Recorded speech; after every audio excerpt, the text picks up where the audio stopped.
ఇప్పుడు no cost cough syrup తో 60 రూపాయల విలువ గల ఇన్హేలర్ పూర్తిగా ఉచితం. దెబ్బకి దగ్గు జలుబు మాయం. అమరావతికి వ్యతిరేకం కాదు, కానీ ప్లాన్ బి బెటర్ అని అంటున్నారు ఏపీ మాజీ సీఎం వైఎస్ జగన్. భారీగా ఖర్చు పెట్టి అమరావతిని నిర్మించే కంటే తక్కువ పెట్టుబడితో రెడీగా మచిలీపట్నం, విజయవాడ, గుంటూరు కలిస్తే మవిగాన్ సిటీ అవుతుందని, మెగా సిటీ అవుతుందని ప్రతిపాదించారు.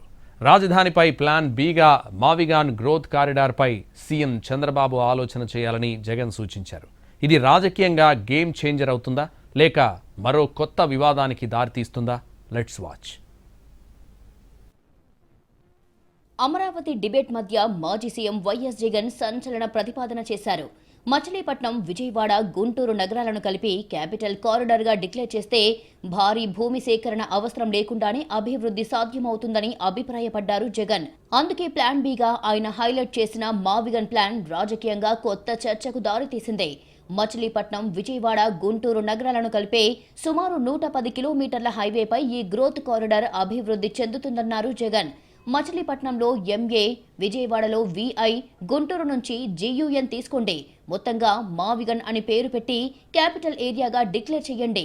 స్కామ్లు చేసే బదులు కట్టే ఆ బిల్డింగ్లు ఇక్కడ కట్టండని సలహా ఇచ్చాం. మచిలీపట్నం, విజయవాడ, గుంటూరు నగరాల పేర్లను కలిపే మావిగన్ గా రూపొందించిన ఈ కాన్సెప్ట్ సహజంగానే ఒక మెగా అర్బన్ క్లస్టర్ గా మారే అవకాశం ఉందని చెప్పుకొచ్చారు.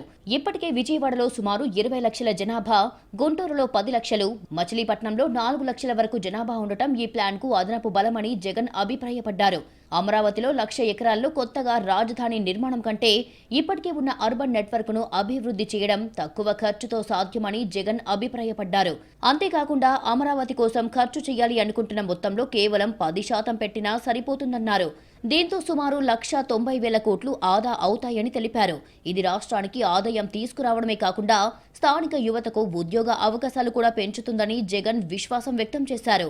అమరావతి పేరుతో భారీ ప్రాజెక్టులు చేపట్టి దాని వెనక స్కామ్లు, భూముల విలువలు పెంచే రాజకీయ ప్రయోజనాలు ఉన్నాయని జగన్ ఆరోపించారు.